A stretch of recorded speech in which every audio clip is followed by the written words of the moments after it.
Every single one of us has a warrior hidden within. It doesn't matter if you're a member of the military, a university student, or even a stay-at-home parent. Learning to channel that warrior is what sets high achievers apart from the rest of the crowd and allows them to accomplish greatness. My guest in this episode, Lindsay Bruce, knows all too well about achieving greatness. After serving in arguably the most elite regiment in the world, the SAS, he started to coach and mentor other men to forge the best versions of themselves. Today we talk about his time on Special Forces selection, what made him leave the SAS, relaxing into your own identity, and what simple exercise every person can do to be more self-aware about their lives. Welcome to the Stand Easy podcast, sharing the stories of the men and women of the armed forces, past and present, who have achieved greatness. Your host is Crash Stevenson. Thanks for joining me, Lindsay. First ever podcast, so don't know what I'm doing, but we'll have a good conversation.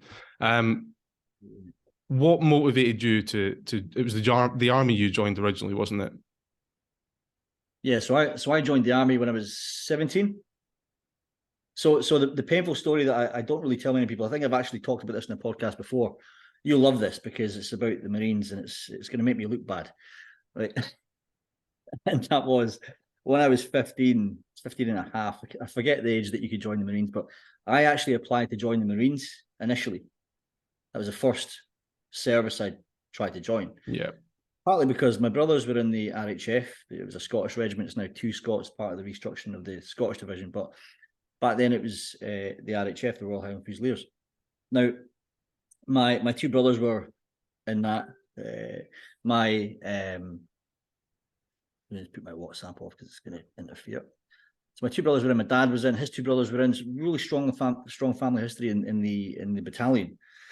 And I just got to that age and I thought, you know what, I want to do something a bit different. And it was either going to be the Marines or the Parachute Regiment. Didn't have a clue about any of them, but I sent me some brochures through the post.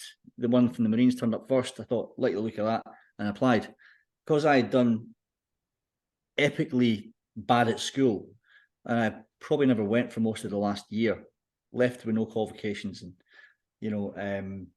didn't really have any academia behind me at all. So when it come to the entrance test for the Marines, there was a maths test on it, and I failed the maths test. And I was devastated because I couldn't get in. So I actually failed the entrance test, the entrance exam for the Marines. That's how thick I was. Right. So anyway, so after that, I was absolutely devastated. But then I attempted to join the junior leaders. And at that point, the junior leaders had been stopped. You used to be able to join at 15 years and 8 months. That's for the Army junior leaders. Couldn't join any of them. So I then had to sort of find something to do in the meantime. So I was a welder and fabricator for about a year and a half. Got an apprenticeship. I was, making cattle grids and metal gates for a few months. And then I finally, became old enough to join the army. And that's what I joined. I joined the Royal Highland Fusiliers. I was marched in there by my two brothers. And within 4 or 5 weeks, I was in the army. Just like that. That was how it all started, yeah. Fair one. So how long did you serve before you went for selection? I served, served 5 years. I was in for 5 years before I did selection. I was only 22. So I was young. Yeah, that was young. That's really young for selection, isn't it? Yeah, a good mate of mine goes by the alias Ray Carroll. I don't know if you know. No, I'm not familiar. We were on selection together. He came from the Marines and he was the youngest. He was 21. I was 22. So we were the two youngest guys in the course. And the average age at the time was I think the average age was like 27, 28. Right. Was it, I guess you'll never know well, you might actually, but do you know what the failure rate was when you went through? I forget the exact numbers, but I think there was like about 250 day one. And if my memory serves me right, I'm sure there was 23 passed. No, so yeah, less than 10%. Less than 10% pass rate, yeah. That was the numbers. I'm sure it was 23 passed in the end. Yeah. And we were quite a high pass rate. I think I'm sure the selection or two before mine, there was like 12. And going back further than that, I'm pretty sure the average pass mark was, or the average amount of people to join was about 10, 12 people. Saying that may have been a similar percentage, if depending on the overall numbers of the original, at the start of the course, it might have been less ended, but yeah. What so sort of? Sorry, go on. That's about. I think it's 8-10%. I think it is. Yeah. So it's not really changed now. I think that's the numbers that are still throwing out is only sort of 10 and 10% really only make it, and that's that JSF selection now. I think obviously back in your day, you do selection for the cat badge you wanted. Is that right? So when I came through, it was a joint SF selection, and I forget which year that it was that that changed, because it was originally just SAS selection, and then obviously SF selection was a combination of SBS, SAS. Yeah. And now obviously you'll know more than I will about this. I speak to people still, and I get little snippets, but as far as I'm aware, it's a really well ironed out process. I mean, from what I can gather, the infrastructure they've created within the SF selection, the combined SF selection, is pretty impressive. Yeah, the numbers are still kind of the same. So something that they do now is, I think, I can't remember what the it used to be called the briefing course. I think it's called the BAC, briefing assessment course. But old money, it was the briefing course, and what they used to do is, if you passed that before you went on hills, there was a week or two where you could go up and you could do the actual routes, but you did it in like your own civvies and comfy boots and that, just so you could get to know the route, sort of the times, try and get them cracked as well. But there's obviously no pressure on you, and that in itself was a massive help, I think, to a lot of guys that were going through it at the time. But still, 10%, regardless of whether they did the pre-hills, if it were, it was still sat there about 10%. So I mean, I'm not sure why it just ends up being the law of averages in that sense, but I think if you look into it, there's got to be more to it than it just being by chance, right? So I don't know if it's just my theory, but I always thought that it's almost like everyone expects everyone expects loads of people to come off, loads of people to fail, and the other thing as well that I always mention is that the actual failure rate isn't that high. You know, the highest proportion of people coming off that course is VW, voluntary withdrawal. Yeah, and I guess a close second would be injury, wouldn't it? Yeah, so it's a combination of all the above, obviously. But when you look at I look back to the jungle phases, pretty much, when you get the hills out of the way, because the hills is really only the first 4 weeks, and it's only aptitude, it's to see if you're cut out for the rest of the course. And obviously the hills is hard. I found the hills really hard. And they get rid of a lot of people day one, end of week one. So you got, I'm not sure how it's structured now, but back in the day when I did it, you did the CFT the first day. There was quite a few people failed that, but then the end of week one, which was the fan dance, the fan dance takes so many scalps. It's like fucking, the course can be chopped in half on that day because it's designed to do that. Yeah.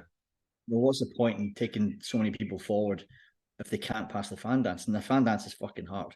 Yeah. To do it in that time with that weight. I mean, I've done the fan dance way more times since it's been out than I have when I was in. Did it recently, and I've done it timed, not with the weight. I've never ever tried it again with the weight for that time. I've no desire to. Yeah. But I've done it with a small day sack on, no weapon. No. Yeah. I'm talking like in a day sack. It's still hard. Yeah. Still hard to do it in that time. It's a fucking slog. So, I give that more respect now that I've done it years ago when I was in my 20s. Yeah. And I did it many times, waited for the time, doing like sweepers and stuff. As a squadron, we used to do sweepers for the fan dance. And I've done it a few times like that. But when I've been up there doing the fan dance, I did endurance again as well last year. Last year with my group of guys, we all did, 8 of us did endurance. And again, didn't take the full weight. We did it in under 24 hours. but we didn't do it in Nice. 20 hours. The 20 hours is a regular time. Yeah. And I finished that last year thinking to myself, fuck me, that was to finish that in that time with that weight is fucking, that's cheeky. Yeah. Really. So what sort of things were you doing to prepare for going on selection? Honestly, not a lot. No. Yeah. Did you have so despite the fact I'm 6'2" and my legs are really long, I am absolutely gash at yomping. Oh, really? That's surprising. Are you naturally a good yomper or tabber? I was. I think I had to work harder than the next guy with the longer legs because I'm only 5'6". Right. So I'm a short. Yeah. And I used to hate people like you who would look like they were just like bimbling along, and here's me with my legs like fucking.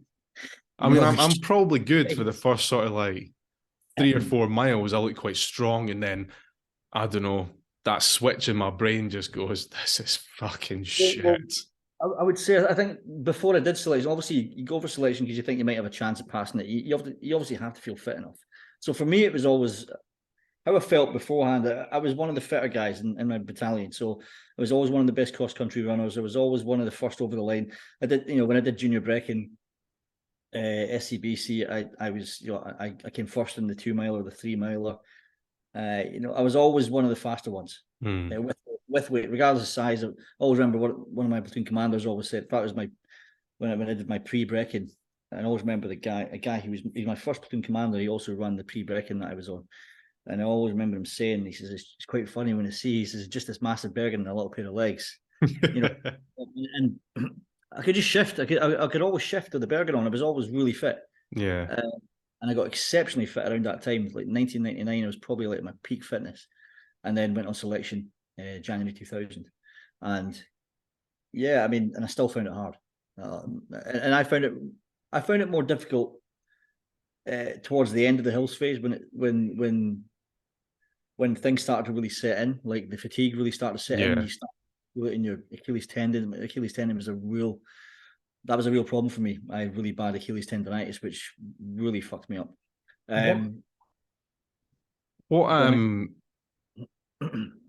I've read that, and I forget the book it was, but whoever it was that wrote this book, when he passed selection, he was taken into SEAL's office, and the SEAL basically threw his berry and stable belt at him and went, "Good effort, out you get." What actually happens once you pass selection? There's obviously no big, massive parade or anything like that, but how are you presented with your stable belt and berry? Honestly, I'll be really straight here. It's one of the biggest fucking anticlimaxes I've ever had in my life.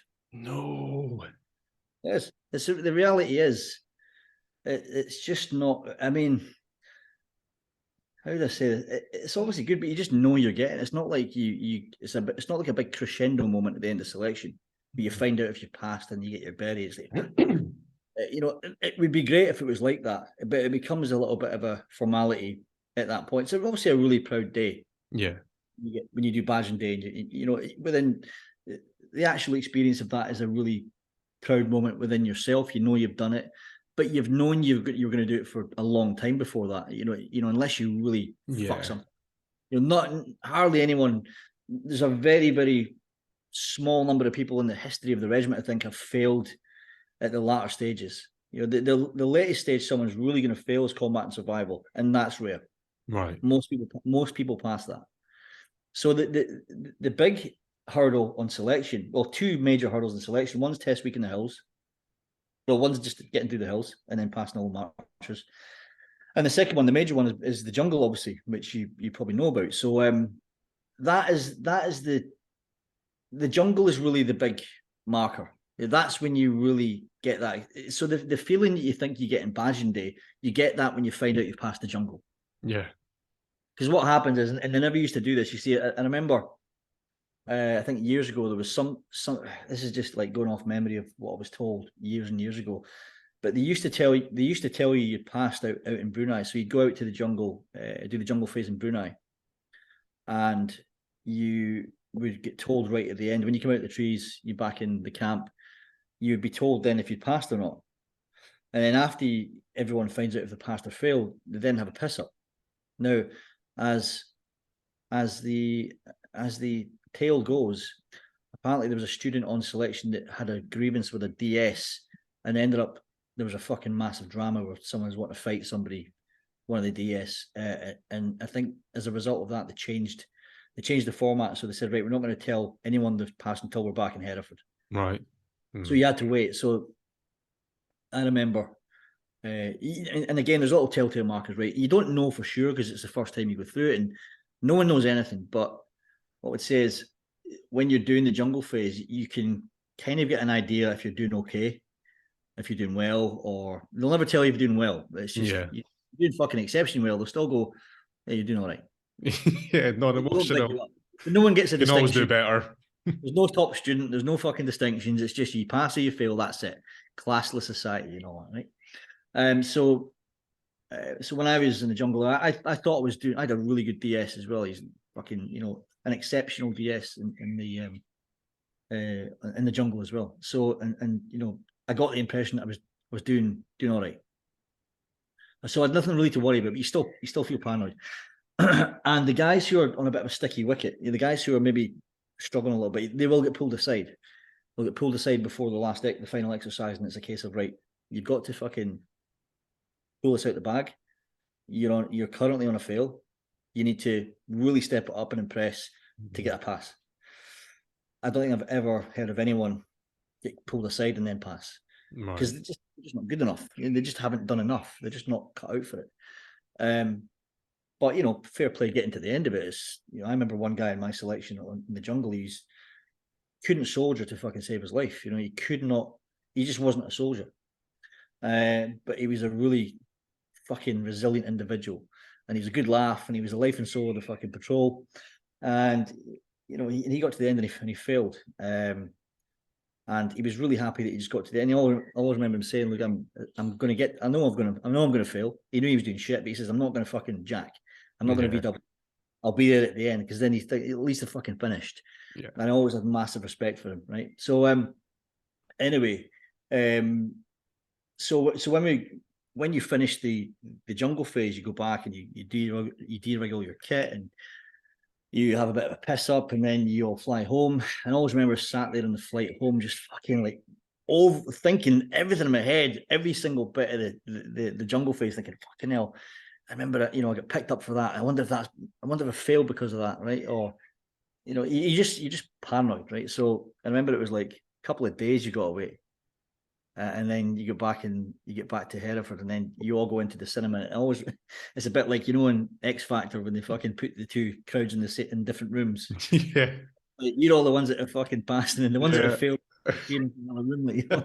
It's like kind of like that, but. They say, right, they call it normal. Now, for me, I remember at the time thinking that because my surname's Bruce, my name was always called out one of the first in the nominal roll. So I remember I was sat there, and the whole selection course is in the cinema in the training wing, and we're now going to get the verdict.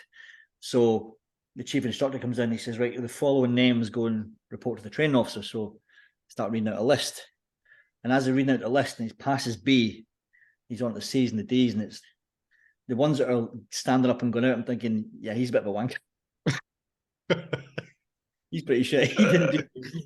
And then all the ones that were kind of dodgy, you're like, oh, this is looking good. It's past my fucking name, and all these guys are going out that were on a bit of a fucking dodgy one. You know, a bit of a questionable. You know, are they going to pass? Are they going to fail? And then the guys who are all left in the same room, I'm in good company, so I'm thinking, right, fucking nowhere, we're the bad crowd. So. They then told us that we had passed, and that was like, fuck it. I always remember it was like the biggest relief ever. Did you have a plan?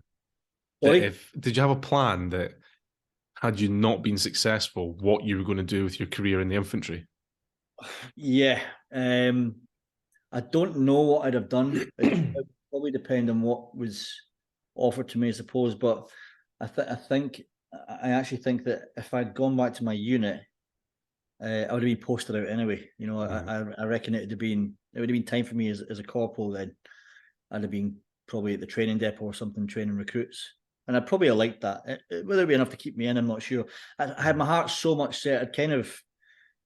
It's a bit like that fucking Dorian Yates quote that I really love. You know, people say don't put all your eggs in one basket, and it's like I had one egg in one fucking basket, you know, and that egg had fucking winged dagger on it. And that was, in my opinion, that was, in my mind, that was all I wanted to do. So I was going to do it. So you can never, the thing is, you can never guarantee you can try your hardest. If you're not a fit, then you're not a fit.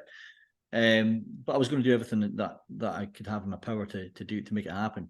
Whether they stayed in the army or not is another question. I don't think I would have. I don't think I was cut out for regular army life. I just didn't like the bullshit. It's really just as well you passed then, wasn't it? Yeah, I just didn't like. I hated the bullshit, and there was plenty of it. Yeah.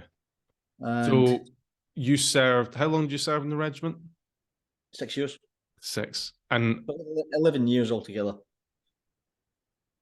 What I was going to say, what motivated you to leave? What was the deciding factor for you to leave the regiment? Again, this was a bit of a shock to myself. I didn't really ever plan to leave the regiment before doing my full time. I was always going to be the guy who stayed in for this full career. I had no question in my mind that I was going to do that. I didn't have any plans at all. When I joined the regiment, I loved it so much. Continued to love it a lot. I enjoyed my whole time in the regiment. It was great. And for some reason, I just got this feeling one day that something else was out there that I had to do, and it was, I don't know, it sounded like some sort of cliche, like I had a calling or anything, but I had an unconscious feeling that my time was up, and I don't know why. I can't even explain it. And I knew I wanted to pursue a career in fitness. That's because I was really passionate about that. I used to, was really into the gym and all that, and I had this passion for wanting to sort of have my own fitness business and help people get fit and, become a coach and all that sort of stuff. So, and I was really into bodybuilding at the time. So I wanted to start doing competitive bodybuilding. And I knew that that wasn't the reason I left, but I knew that I could never pursue that while serving. Yeah. Just wouldn't be possible. So there's a few things. And then I suppose I got married as well at the time. So my mind maybe changed about that, because I'd see a lot of guys, that would be in long-term relationships, marriages, a lot of divorce. Divorce rate's really high in that unit. I read that in Foxy's book. Yeah, Battle Scars, it's called. I think it's called Battle Scars. And he was saying, because of this, and it is a pressure, I guess you could describe it as. The pressure is always on you to be on it 100%. He says, so there's guys that were down squadron lines in the cages, tweaking with tight, like, in what normal infantry would probably think it's an insignificant bit of kit. The married guys, everyone, was in the cages at night, tweaking with these tiny bits of kit, making sure they were absolutely 100% on the ball and could operate it in the dark, back to front, eyes closed, everything, so that when they're on the ground, they're good to go. There's no dramas whatsoever. And there's like something like a 50% divorce rate within the regular forces. I can only imagine it's probably probably higher within the SF community. I think because the responsibilities, there's not that many guys in the SF, and the responsibilities are extensive. So and going back to like what you're saying about operating things in the dark and all that. I mean, you have to, because obviously a lot of things that are done in operations is at night time. So you need to know your kit, and so that you need to be able to do it with your eyes shut, literally, and when you look at the jungle, one of the things you have to do in the jungle is you have to do everything in the dark, because the first light, you get up, you pack the kit away, you're getting changed, you're standing to, everything's done in pitch black. In the jungle, you probably be in the jungle and it's fucking like that, you cannot see it.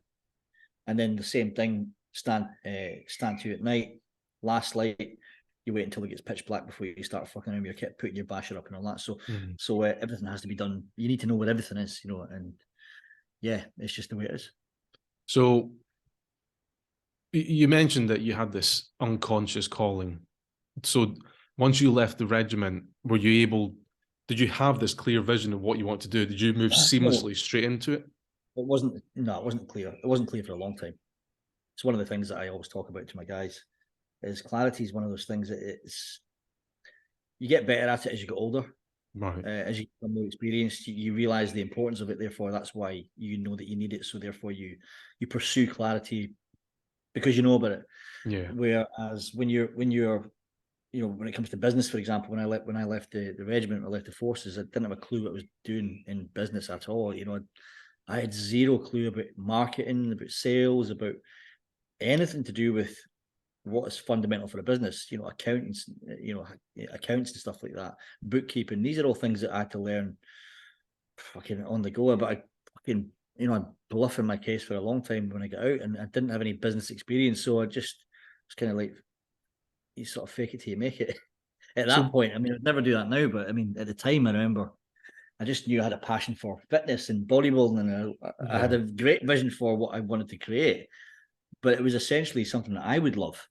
I didn't have any sort of inclination about what the public want, what's going to work as a business, what's going to be a model to make money, because it's really important, obviously, make money to keep your fucking business open. So, I struggled with a few things, learned along the way, but it's just, if you know everything to start with, it's a bit boring. You got to make some mistakes, learn your own way. And there's something, I forget who it was, I read it, but people generally, they have a goal, and say the goal is to have a business that is, or say their goal is to earn £100,000 a year, and they decide to do that through an entrepreneurial route, and they're so focused on the end goal that they actually forget to enjoy the process. Yeah. And forgetting to enjoy the process, they're bitter by the time they get to their goal. And they're, say they're on a podcast and someone's going, "Oh, so what was it like?" And they're going, "Oh, I don't know, it was shit. I was working 16-hour days, but I got there. But I didn't spend time with my family, or I didn't go and have, a drink with my mates, or I didn't enjoy it. I just got there." And that for me was like, this journey doing a podcast.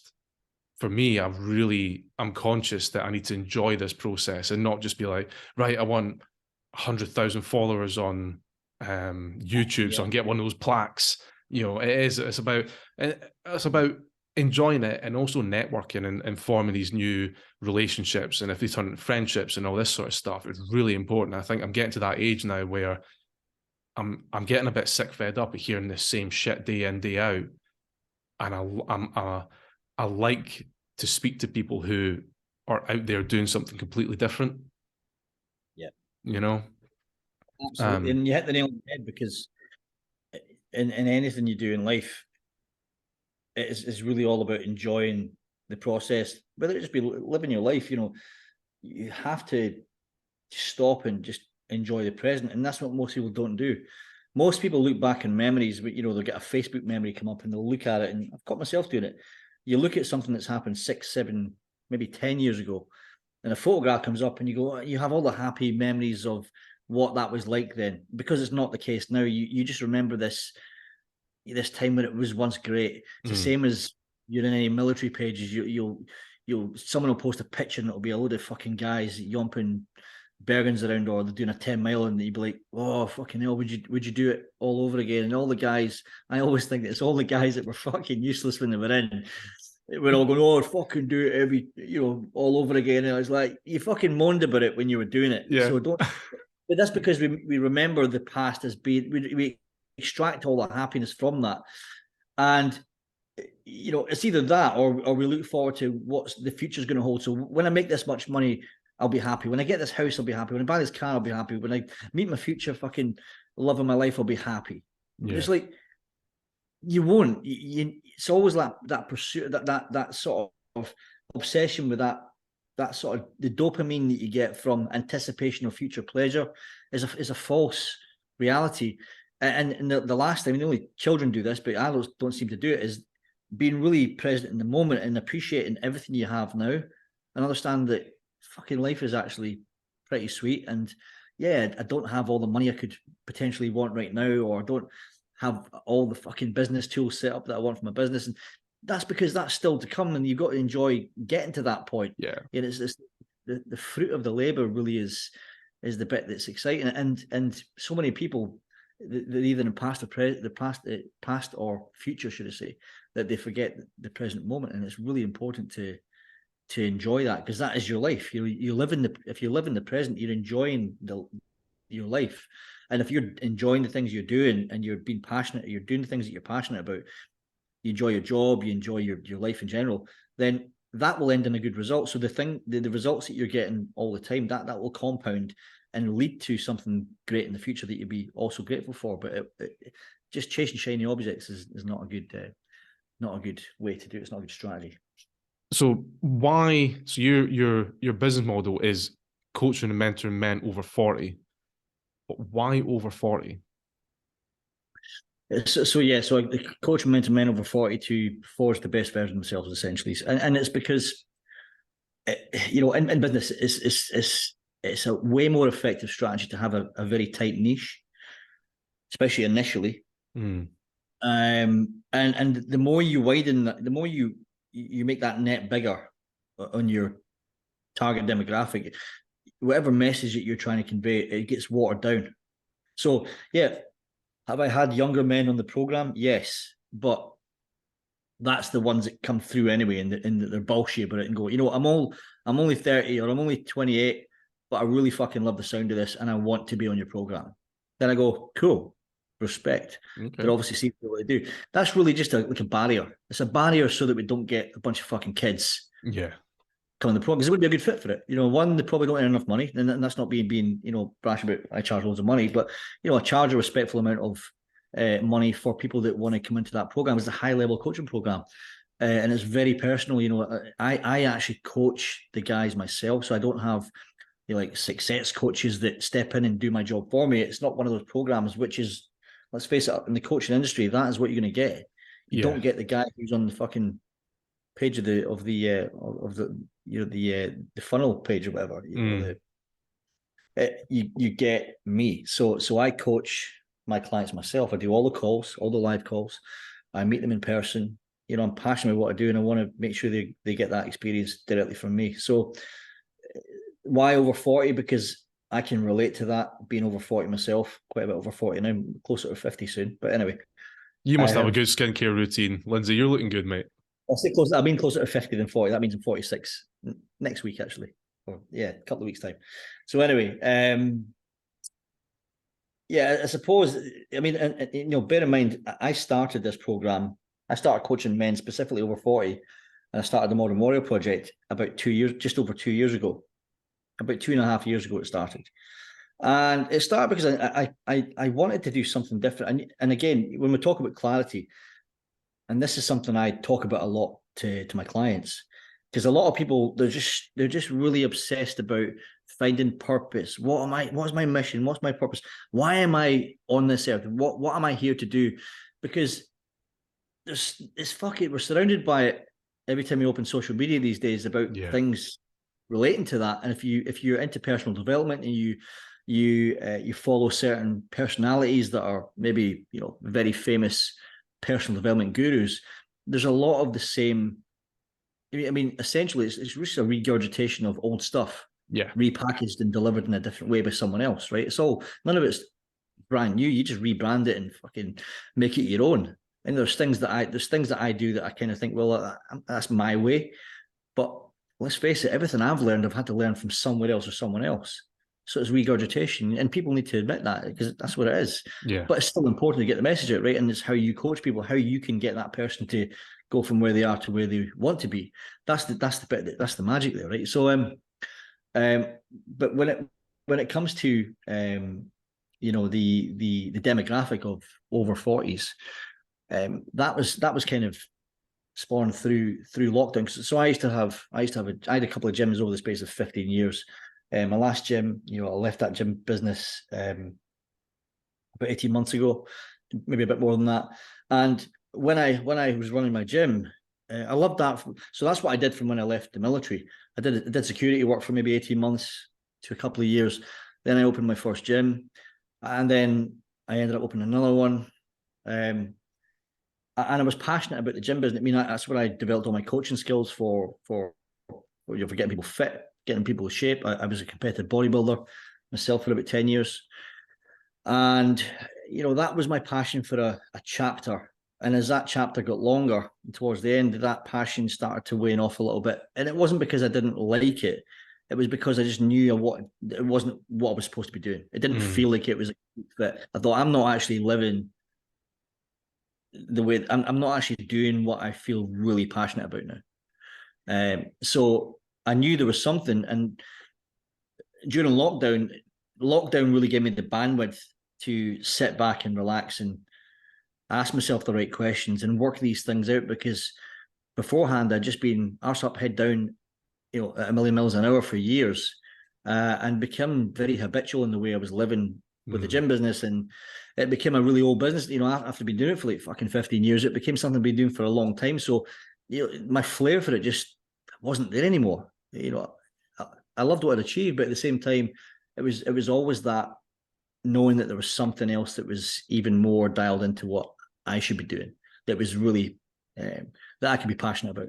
Yeah. So during lockdown, I did this sort of exercise. I thought, right, who are the clients that I've coached in the past that I felt like I could be effective with, that really optimally effective with, and who do I like talking to more than any? Who do I really resonate with? Being my authentic self, not the guy who's got to watch his P's and Q's and be a little bit of a watered down version because it's a certain type of demographic, like a woman in her 50s who wants personal training. You can't say words like fucking cunt to a woman in her 50s. It's not professional, one. But that's kind of like how I like to be. I like to be able to talk freely the way that I genuinely am. I don't want to put on a fucking some sort of front and pretend I'm this. It's like Gary Vee, isn't it? Gary Vee is one of the biggest entrepreneurs on the planet, and every second word out of his mouth is fuck. Yeah, and that's authentic to who he is, and that's what people associate. And like you have to be authentic, because you can't. If you're anything else, it won't last. And if you try and make it last, it won't feel right, and there'll be conflict there. That's the big lesson that I've learned. And there's a big lesson that a lot of people learn, and there's a lot of people trying to be this alter ego to make money, or to create a business, to do whatever the fuck they're doing. But the one thing that I think is so important is that you have to relax into your own identity and be the way that you feel that you want to be. Yeah. And not everyone's going to fucking like it, by the way, right? There are probably plenty of people out here who think I'm a total cock when they listen to me, right? But they're never going to invest in my program. They're never going to be giving me an opportunity to help them. So they don't really matter at all. Yeah. No, of course. Equally, there are people who go, I really like what you're doing. I like what you're saying. Now, whether they don't ever come to me for coaching, I don't care, because another thing that I learned as well was, like, going back to what we said earlier, when I first left the military and I wanted to do X, Y, and Z. Admittedly, it was from a very self-serving mindset. I wanted a gym because I wanted to have a lifestyle, and I wanted to have my own business, and I wanted to have all this equipment in a gym, and so I could do my training. And I want that lifestyle. Me. Now, that was because of, I didn't know any different. I just had this vision. It was just the way I thought. But the more that I was in business and realized, probably after quite a few years, that it's not how it works. So what I do now is I concentrate on what we were saying before. I enjoy what I do. So my favorite part of my week is when I speak to my clients on Zoom calls, or when I meet them in person, even more so. It is the one thing I really look forward to, is meeting my clients in person, spending time with them, getting to know them. When you make change with somebody and you've made it, and they tell you that's the best payment of all, because you're going to get paid for what you do anyway. So I always think about, I get paid well. I get paid well for doing what I absolutely love doing. That's really the fruit of the labor, is really the result. And if you can do that, and you can do it well, and you can do it repeatedly, you're always going to get paid. So the money's like a byproduct of just doing what you love well. And that's having that good sense of achievement as well.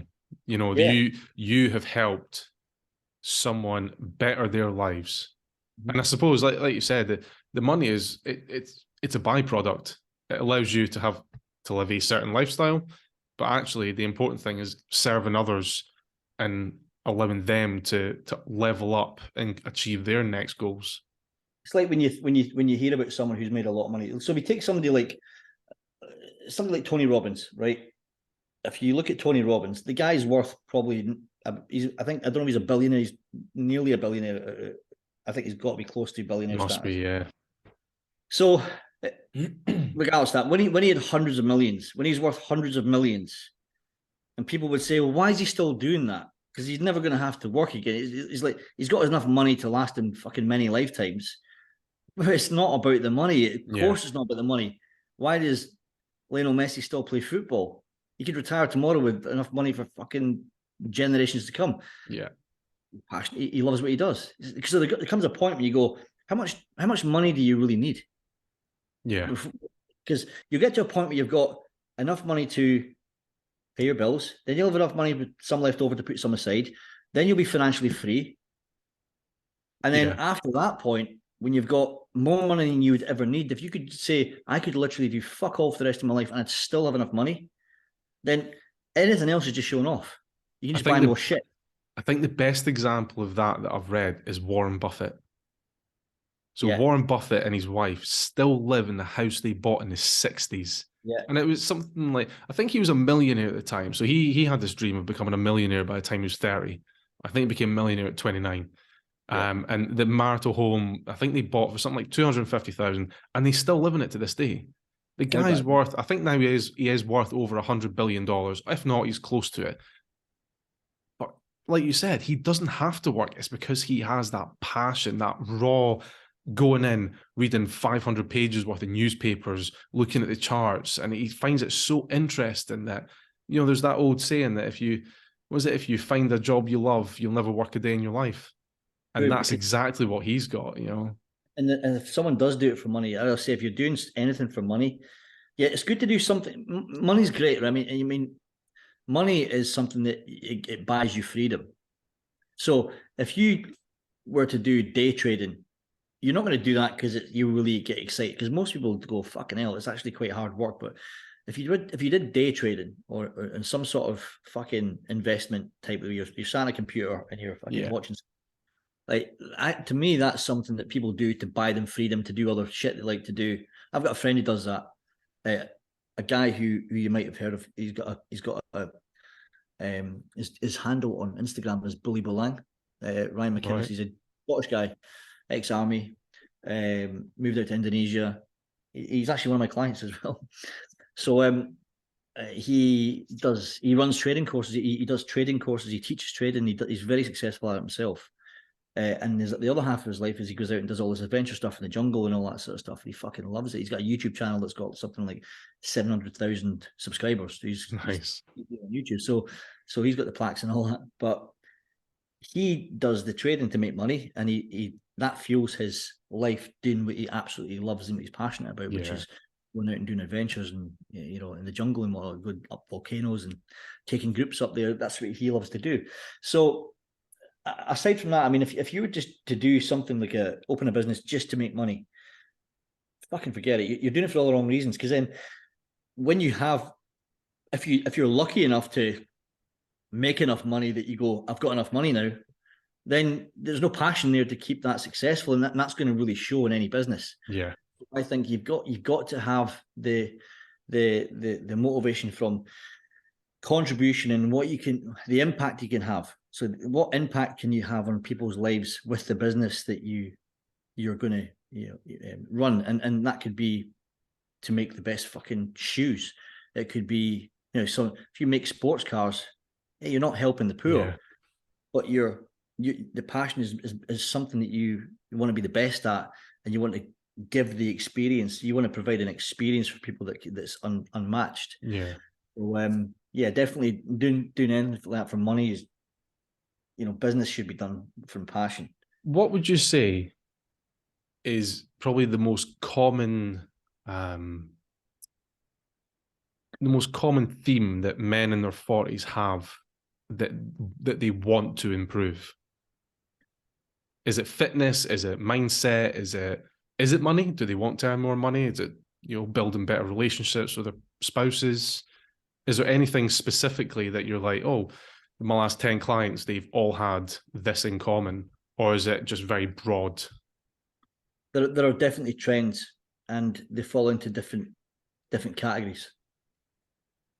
You either have, so there's the individual who will reach out because he's in a bad place.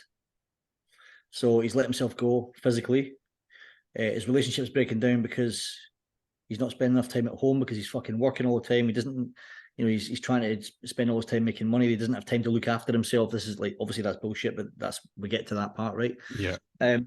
But it's really about that, the belief that they have in themselves, or the lack of belief they have in themselves at a stage in life where things are starting to become more of a challenge. So when you get older, if you are someone who's got a family, you've got responsibilities, you get bills to pay, you might run a company, you might have a lot of pressure. The older you get, fucking pressure gets more. You know this, right? It's when you start having kids and stuff, the demand on you becomes greater as you get older. So with all that pressure building up, and what will end up going first is the self-care type stuff. Is typically people will potentially build a business, but then their self-care routine goes out the window. They might have been once fit, or they at least got away with it when they were younger. Yeah. Now at this stage of life, when they're over 40, maybe touching 50, they need to lose weight. They don't have enough energy. The fucking relationship's gone stale. They work at a pace that they just can't get away from. They're stressed, so stress levels are high, and it all comes back to the basic fact of they're not looking after themselves, because that is really the base plate for everything. Yeah, you're never going to be optimally successful in anything unless you look after yourself, your body and your brain. So there's the category of guys who are really in a bit of a bad way, and they really need help, or they want help to get out of a rut they may have been in for some time. Then you get the category of men who maybe want to they want to join a community, they want to have some structure. Everything's okay, it's kind of good, but it could be better. And then you get the guys who are like the high achievers who have made all the money. They've got loads of money, run a really successful company. They might be millionaires. They keep fit. They have good habits, good lifestyle. The relationship's good. And when I get one of them, it's like, fucking hell. So what do you want from me? Yeah. And a lot of that is down to the complacency. So they've almost achieved so much. So I had one client that always said he achieved everything that he wanted to really young. So he was way ahead of his time. So he'd almost like hit all of his goals really fast. Mm. And for him, it was like, I know I'm capable of more. How can I squeeze more juice out of myself to get even more? And because people get bored. So when someone's achieved everything they're going to achieve, they might have no drive necessarily to then, they're not up against their backs aren't against the wall financially. So they're not motivated by money because they know they've got enough money to see them through. They're never going to fall in hard times that way. But they're just lacking future purpose. They're lacking drive. They're lacking passion, because it's like the old saying, good is the enemy of great. So they know they've got more, but they don't know how to extract it from themselves. So that's the three main categories, that I would say. So just for any random guy out there, what is an exercise that they could do to instantly feel better, to not necessarily become a high achiever overnight? What's a very simple exercise that they could do that would start setting them apart? As in not a physical exercise or an exercise? Well, yeah. I'm sort of a mental, either a written exercise or visualization, or. So I think everything. So everything that you do, it has to come from the first stage of self-awareness. So many people out there have things they need to deal with, problems that are blatant, but they just ignore them. And a lot of the time, people don't take action because it's just not got bad enough yet. Things just aren't shit enough. Mm. And when the person hits a rock bottom or something happens, it could be a scare from the doctor. It could be something a woman says to them. It could be something they just feel one day when they wake up. Regardless of what that is, there's a point where there's a threshold. And that threshold is that I have had enough of fucking living this way. Get sick and tired of being sick and tired. They absolutely have enough. And then usually that's a springboard moment. And if they can take initiative in that and fucking get clear and even reach out for help or do something initially, then obviously, you know, that's the start of things to come. But everything comes from self-awareness. So going back to what I was saying a minute ago about the guys who, you know, the high achiever who's achieved loads of things, he's probably been watching my Instagram for a little while, listening to what I've got to say, very calculated, and eventually thought, I'm going to send this guy a message, or I'm going to apply for the program. I'm going to click the link, I'm going to apply. And they go and they do that. And most of those guys, by the way, they won't message me first, they'll just apply. Because that's the kind of people they are. They're very analytical. They'll do the market research. They'll shop around. They'll look at other coaches, and then they might come back to me and go, you know what? I just like the way this guy talks. He just seems fucking my cup of tea, whatever it is. And then they'll just apply for the program. No fucking around. And then it'll be very, very easy to convert to a client. They've made their mind up already, right? Yeah. And then you obviously get the other guys who are, they need to be kind of coaxed into the, you know, come this way and I'll show you the way sort of thing. You know, they maybe take a little bit more persuasion. But like I say, all this comes from self-awareness. And I would say for anybody who wants to change something within their life in any aspect of life, there's probably flashing thoughts on a daily basis that they experience. The knowing that something isn't good enough, the knowing that they've not done the thing they said they were going to do, or they've been thinking about it for 5 years and they've still not done it. The thing they want to change, but for some reason they just can't seem to fucking, you know, pull the trigger. Yeah. And they are kind of aware, but they're not really aware, because they're aware, but they're ignoring that message that's coming in. So they're filtering it down and they're ignoring it. Because the thing is, when something has to change, if you want to change it, it's going to take some work. Now that work is associated with pain, because it's potentially going to be fucking hard. It's either going to be hard to admit where you are, reach out to a coach. By the way, things are fucking shit. I remember when I hired a business coach 4 or 5 years ago, I hired a business coach, and the guy who was the business coach, I'd known him for quite a few years, and we'd known each other. We'd known who each other were, who each other was, and I was almost like fucking didn't want to disclose. I didn't want to pop the hood of my business to show this person and expose my weaknesses, because it's potentially embarrassing. You know, certain things in my business, I thought, fucking hell, that's terrible. And that's going to expose me. What's he going to think about me? So these things are really important. So when people reach out, a lot of the time, they don't want you to know how bad things are, and they'll be lying to themselves for a long time. But anyway, to answer your question, I would say for anyone that knows they have to change something, or they want to change something, they just can't quite get fucking round to it, they need to grab a fucking notebook, get some time away from distractions, in a cafe somewhere where they don't know anybody. Just get time alone and be conscious with your thoughts, and write down certain things, and write down your pain points. What is bothering you? Get your thoughts out on paper, because most thoughts just stay in there and they never get dealt with. It's like unopened mail on the fucking countertop that you don't want to open it because you know it's going to be bad news potentially, right? And piles of mail, you know, when people build up piles of window letters, that's another one of those things. They don't want to deal with it because it's too painful. Yeah. When they start to deal with it, they start opening the fucking things and going through it. It's not actually that bad. They feel instantly better because at least they're dealing with it. And the feedback you get from that is that at least I've done the first step, I've taken the first step, which is I've faced it head on, and I've started to deal with it. It's not sorted yet, but I'm doing it. It's like a fucking someone who's overweight going for their first walk around the block. Yeah. It beats sitting in the fucking couch eating more M&Ms. They've done something. So they've got evidential proof then. They've got hard evidence that they can take action. And the loop that you get from the feedback loop you get from that's powerful. So an exercise that people could do is grab a fucking notebook, get a journal, and just sat down and put what's in your thoughts on paper, and then start to look at for the most highest priority, painful one, and deal with that first.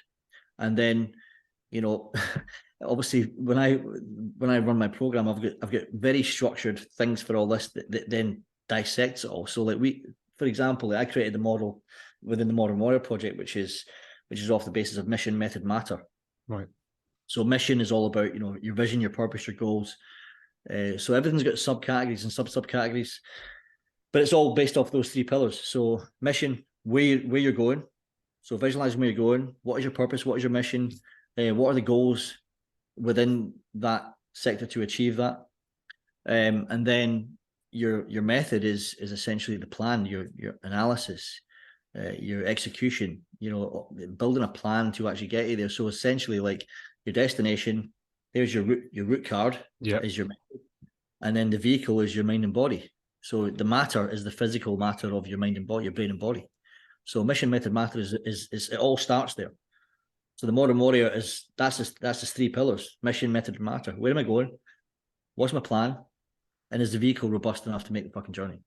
And from that, it branches out like a tree into all the detail within that, and it flows throughout my method. So when guys come on board, they then develop a structure. Then when you start implementing your daily tasks with a structured program, and everything's got a place, all that time you thought you didn't have, you've now got fucking more time back because you've been able to organize your time and be more disciplined with it.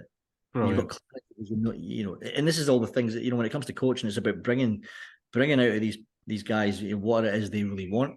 Yeah. And they're doing that within a community of like-minded men. So that's really the glue that holds it all together, is the community aspect. People need to belong. That's probably another massive thing that helps. You've got the clients that will be like, yeah, stuff's really shit. So they've taken that first step, they've admitted it, and then something that really helps. And I think this is throughout all society. When you become part of a community, things become intrinsically easier because you have that commonality. You're on the same board as everyone else. You're working towards that same goal. Your clients might not have exactly the same problems, but the overarching goal for them is to become better versions of themselves. And, they've got little cheerleaders by their sides, and, And not only that, when you think about a company, how do the most successful companies operate? Is everyone plays a part in the bigger machine. Every single swinging dick knows what the company's mission is. So the company mission statement is a strong thing. What are we trying to achieve? So not just me, what I'm trying to achieve, the client, what they're trying to achieve. What are we trying to achieve? And I can't achieve it by myself. I need my clients. I need my guys there with me, because they're what make up the tribe. So it's really all about us. It's another thing. So what are we trying to achieve? Me leading the way, but everyone's got value to bring. And what we're essentially trying to achieve is to create a tribe of like-minded men and try and get that as fucking, as far and wide as possible to help men over 40 fucking live like the men they want to live like. One of the things that I noticed on your Instagram was you're optimized by HMN24. So this is a brand which I'm reading off my iPad here, a brand which optimizes cognition, wellness, and sleep.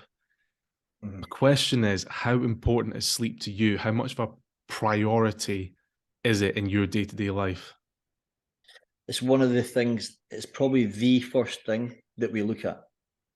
That's how important it is.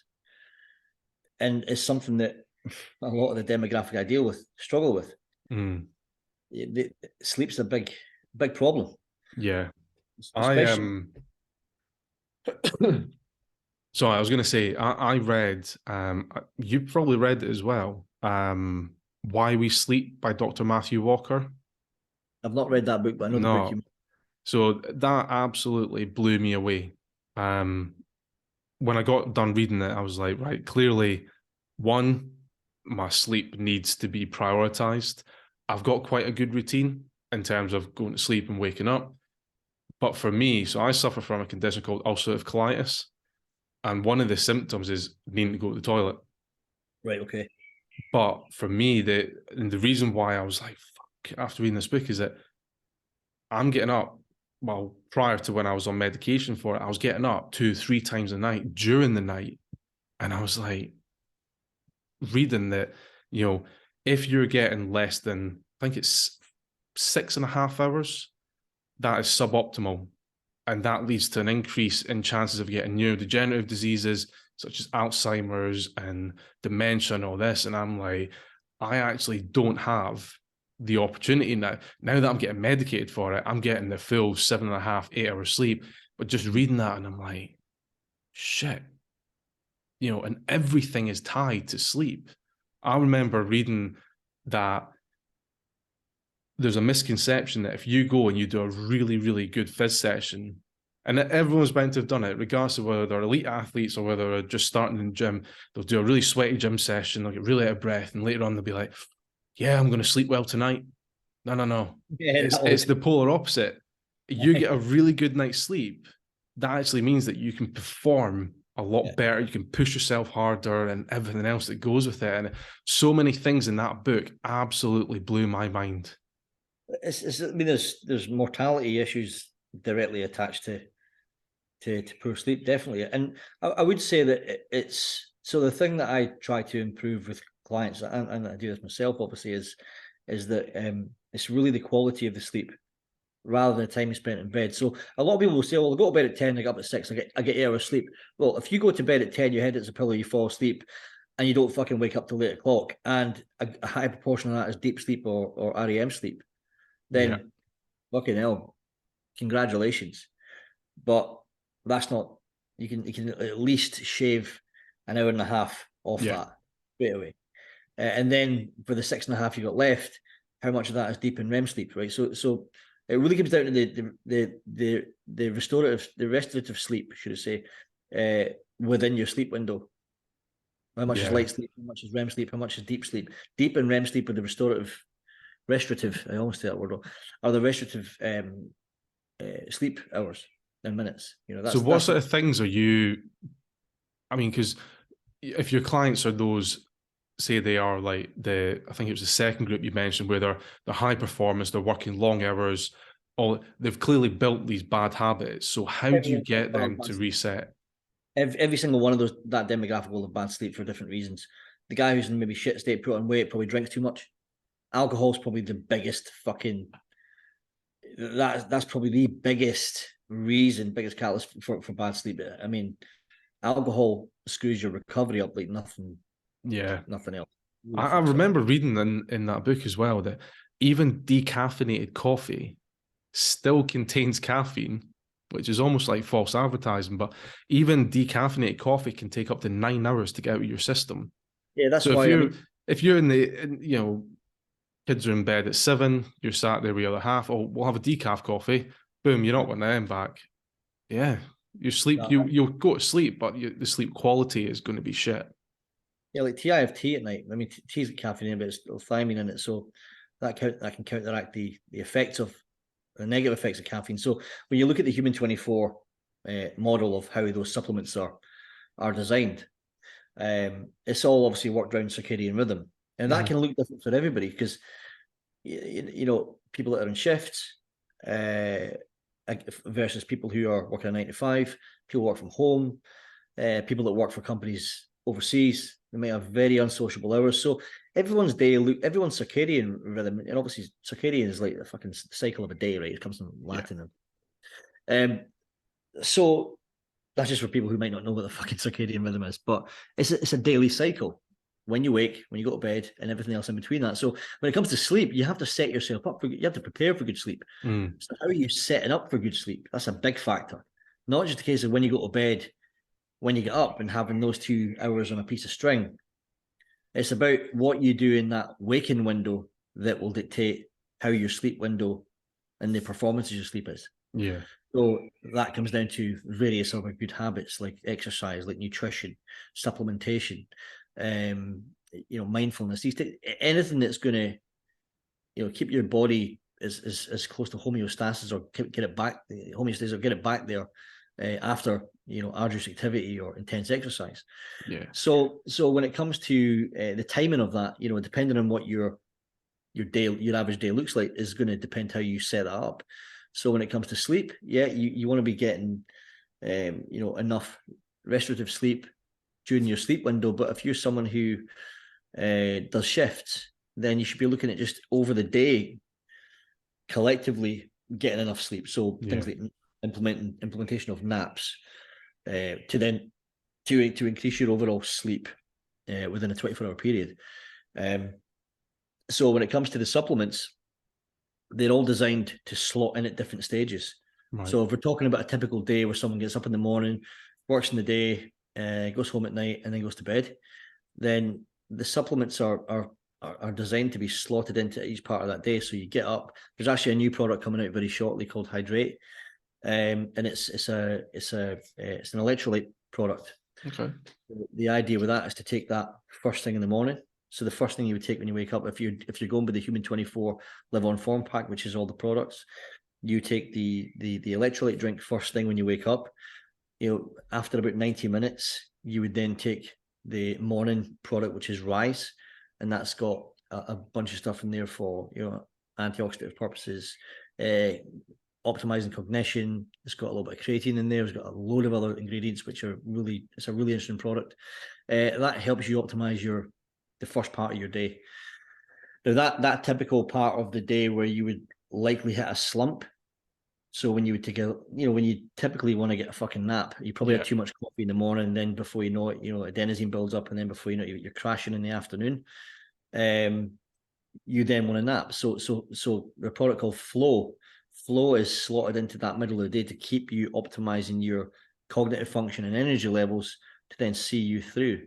Right. It's not stimulant based. This is all very, very fucking cleverly designed product.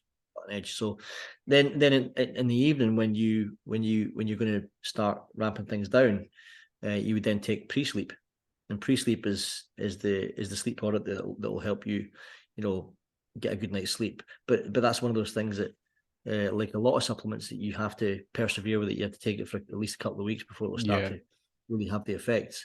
But that's probably a game changer for a lot of people. I can sleep pretty well, but for the guys who I've spoken to and worked with that have got traditionally poor sleep, it's for some of them it's changed the fucking game, and it's only going to change the game for the guys who actually persevere with it and take it religiously. Like you should, like brushing your teeth. You need to be consistent with it. You need to be taking it every night, and it can have profound effects on sleep quality. Definitely.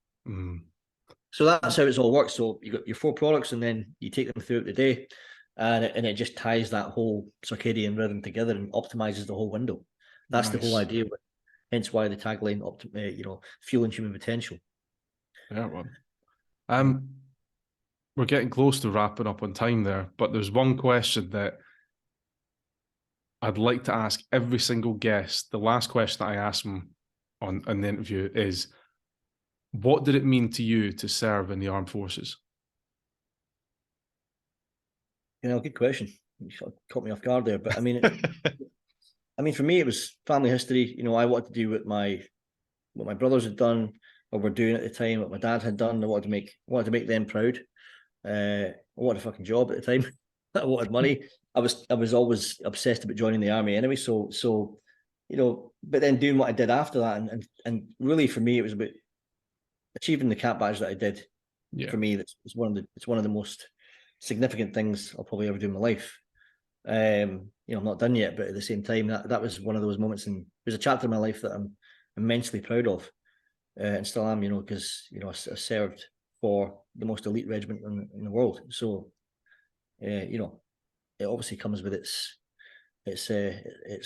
feeling of significance, and it meant everything to me at the time, and still does. Yeah, good memories and zero regrets and lots of good memories. Happy days. Yeah.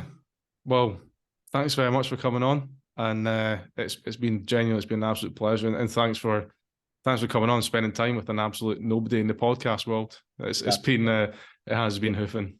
Like somebody very soon, mate. So thanks for having me. Thanks, mate. Cheers. Cheers.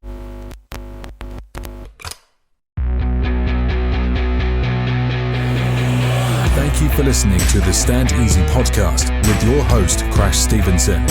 Join in the discussion over on the Facebook page at fb.me/Stand Easy Podcast.